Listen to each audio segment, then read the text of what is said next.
It's April 1945. Berlin is collapsing. Allied bombers roar overhead in endless waves. And yet, cutting through the smoke, there's a strange shape, sleek, silver, and impossibly fast.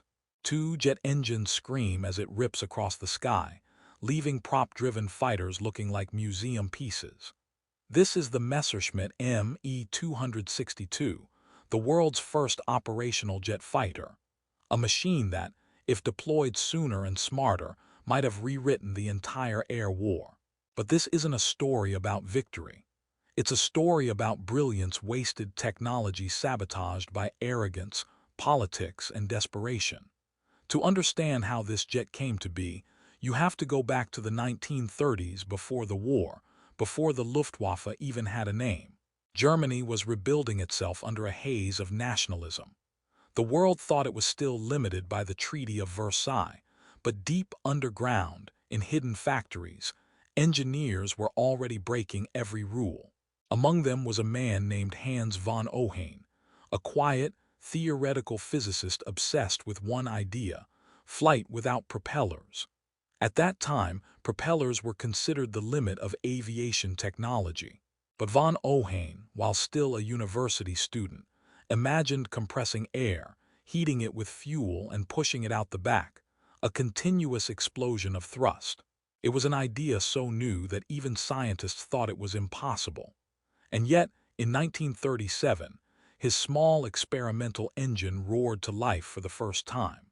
While he was testing this in Germany, across the sea in Britain, another man, Frank Whittle, was working on the same concept, almost in total isolation.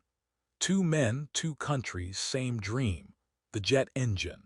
But in Germany, von Ohain had something Whittle didn't: access to the Nazi government's funding and resources.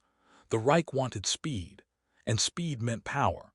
By 1939, Messerschmitt's design team had a bold prototype: the P.1065 twin engines, swept-back wings, and a promise of 870 kilometers per hour. It was like nothing the world had ever seen. But there was one small problem: the engines didn't work. Von Ohain's designs were fragile and temperamental. The materials of the 1930s couldn't handle the heat or stress. So, for early test flights, Messerschmitt engineers bolted a temporary piston engine on the nose just to get the plane airborne. It looked ridiculous, a jet-powered aircraft, running on a propeller. But it proved one thing: the airframe was solid, and if they could get the engines working, this would be the fastest aircraft ever built. Then, the war began. Germany invaded Poland, France fell, and the Luftwaffe dominated Europe. Messerschmitt was hailed as a genius. His Bf-109 fighter was everywhere. But deep inside his factory, he had something far more ambitious: the P.1065, now officially named the Me-262. The jet engine issue was eventually solved, sort of. Engineers at Junkers developed the Jumo-4, a turbojet that could finally push the Me-262 to over 540 miles per hour. It was fragile and temperamental, but it worked for about 10 hours before falling apart. Still, it was a miracle. When test pilots took the Me-262 up for the first time on pure jet power, it left every other aircraft in history behind. It was smooth, quiet, and terrifyingly fast. One German pilot described it like this: "It felt as though the air itself couldn't touch you. You were beyond it, above it. It was like flying the future." But there was another man watching the Me-262's development, and he saw it differently. That man was Adolf Hitler. When Messerschmitt presented the jet to Hitler in November 1943, the Führer's eyes lit up, but not for the reasons the engineers hoped. Hitler wasn't interested in defending Germany's skies. He wanted a weapon of revenge. He demanded that the Me-262 be redesigned to carry bombs, to attack Allied ships and cities, not fight their fighters. It was one of the most disastrous orders of the war. The engineers tried to protest. They explained that the Me-262 was never meant to dive bomb. It was too fast, too delicate, too unbalanced. But Hitler didn't care. He wanted his Blitz bomber. And so the redesign began. New mounts for bombs, structural reinforcements, weight increases, months of precious development time lost just as the Allies were starting to bomb Germany's factories relentlessly. By the time the Me-262 finally entered production, the skies over Europe were filled with American B-17s and P-51 Mustangs. The Luftwaffe was collapsing. Pilots were dying faster than they could be trained. And here was this revolutionary aircraft, a miracle of technology, sitting in hangars, half-built, because of one man's obsession with offense over defense. When the first squadron finally took off in mid-1944, it was too little, too late. Still, when the Me-262 did appear in combat, it shocked the Allies. American bomber crews described it as a silver arrow that came out of nowhere. Its 13 cannons shredded B-17s in seconds. Its speed made it almost untouchable. But for every Me-262 that got airborne, two more were stuck on the ground.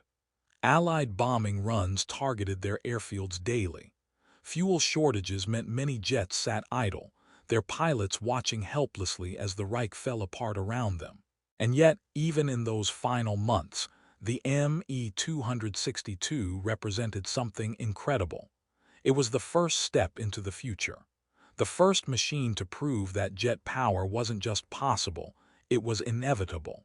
But the Me-262's story doesn't end there.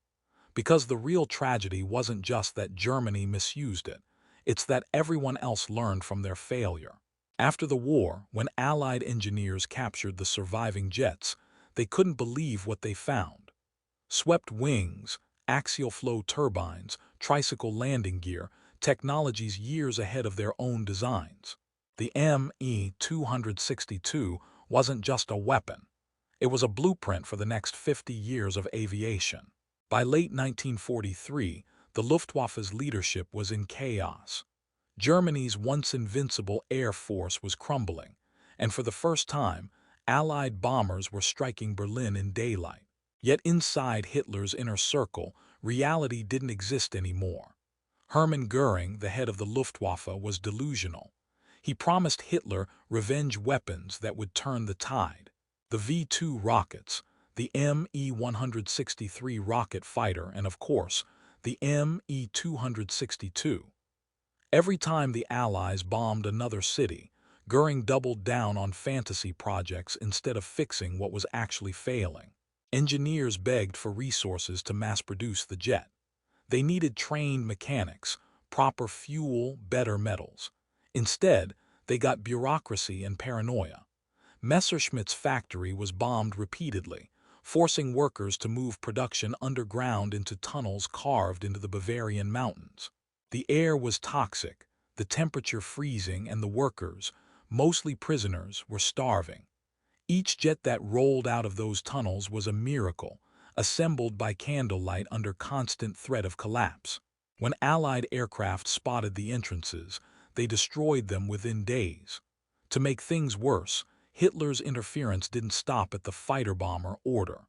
He also micromanaged every aspect of its deployment.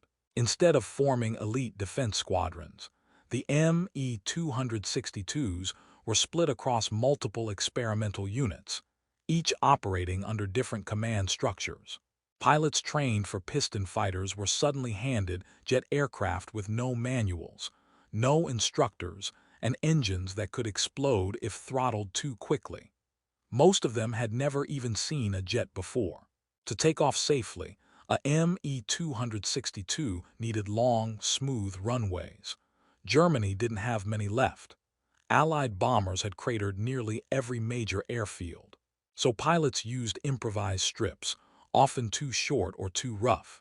If the engines didn't fail on takeoff, the landing gear might collapse on return.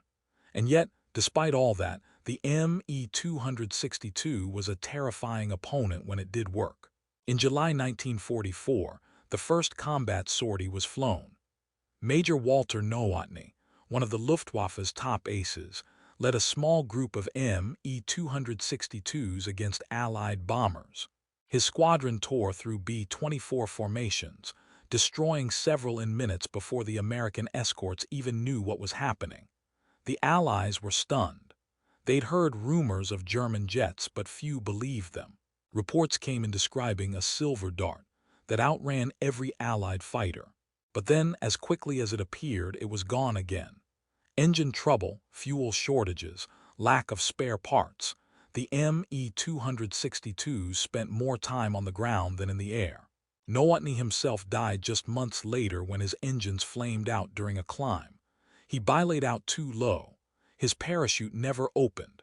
His death became symbolic of the entire jet program. Brilliant, brave, and doomed by incompetence. While the Luftwaffe struggled to keep even a handful of Me-262s operational, the Allies adapted. Intelligence officers studied crash sites, noting the aircraft's weaknesses. The jet's Achilles heel was its takeoff and landing. During these moments, it was slow and vulnerable. Soon, Allied pilots began circling airfields, waiting for Me-262s to land. The second those engines throttled down, Mustangs and Thunderbolts dove from the clouds. They called it meat on the table. The Luftwaffe tried countermeasures, anti-aircraft guns, smoke screens, even decoy airstrips, but nothing worked. The Allies had air superiority everywhere. By the winter of 1944, production had collapsed completely. Germany was running out of everything: fuel, aluminum, trained pilots. Even when brand-new Me-262s rolled out of factories, there was no one left to fly them. Still, Hitler demanded miracles. He ordered more fighter-bomber missions, despite his generals warning him that the aircraft's light armor made it useless for ground attack. The result was predictable. Most of those missions ended in disaster. In one of the war's cruelest ironies, the Me-262, meant to be Germany's wonder weapon, ended up being a logistical nightmare that drained resources from the few aircraft that still worked. The true potential of the Me-262 wasn't lost on the Allies, though. In fact, it terrified them. The RAF quickly launched Operation Lusty, an effort to capture as many jets as possible before Germany collapsed. When Allied engineers first examined a captured Me-262, they were stunned. Its design was years ahead of anything they had. The swept wings, the jet intakes, even the tricycle landing gear, all of it looked like it came from the future. The Allies realized something chilling. If Germany had introduced this aircraft a year earlier, the bombing campaign over Europe might have failed. Entire invasion plans could have been delayed or even stopped. But the war wasn't kind to what-ifs. By early 1945, only a few dozen Me-262s were still airworthy. The rest were scattered wrecks on frozen airfields, buried under snow and bomb craters. Germany's last jet squadrons were reduced to suicide missions, attacking bomber formations with almost no fuel, no ammo, and no hope. Pilots who once dreamed of flying the future now fought just to stay alive. As the Allies closed in on Berlin, the Me-262 made its final flights. Some were destroyed on the ground to prevent capture. Others were simply abandoned, engines frozen solid, fuel lines empty. The sound of their jet turbines faded into the chaos, an echo of what might have been. When Germany finally surrendered, the Allies walked into hangars full of broken jets, unfinished prototypes and blueprints that looked decades ahead of their time. They didn't just capture an aircraft, they captured the future of aviation itself. Because from those wrecks would come the F-86 Sabre, the MiG-15, the Gloucester Meteor, all of them inspired by the Me-262's design. The jet age had begun, not in victory but in ruin. When the war ended in May 1945, the Me-262's story didn't end with Germany's defeat. It merely changed hands. All across Europe, Allied soldiers stumbled upon hangars filled with strange-looking aircraft. Some were intact, others torn apart by bombs or sabotage. American, British, and Soviet engineers couldn't believe what they were seeing. The swept wings, the engine nacelles under the fuselage, the tricycle landing gear, it all looked alien. For most Allied pilots, jets were still experimental toys. Britain's Gloucester Meteor had just entered service but never faced combat. America's jet project, the P-80 Shooting Star, was still months away from being operational. Yet here was the Me-262, a machine that could outrun everything in the sky, a weapon built, tested, and flown in numbers. The Americans wasted no time.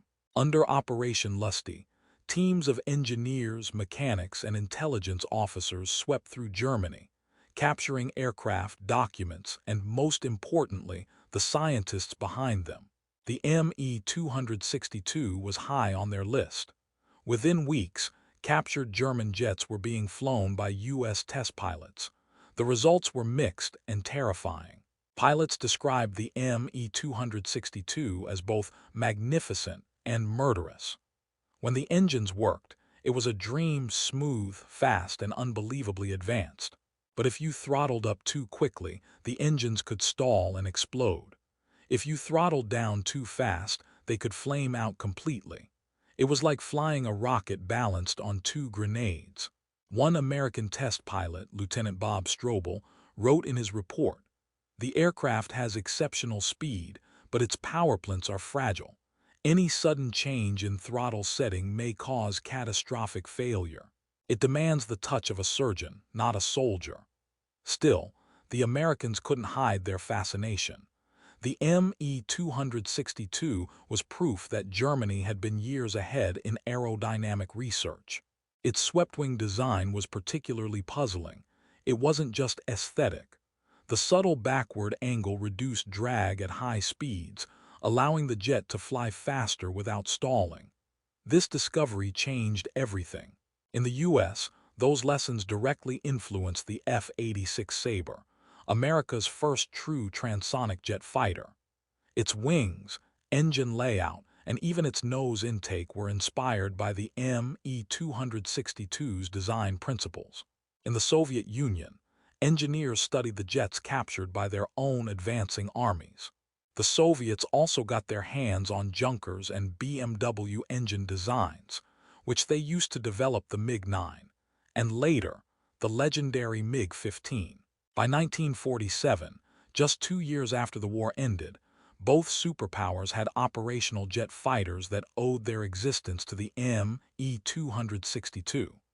The Cold War jet race had officially begun. But while the world's powers raced ahead, Germany's engineers had to live with the irony. Men like Willy Messerschmitt and Hans von Ohain, who once worked in secret for the Third Reich, were now scattered across the world.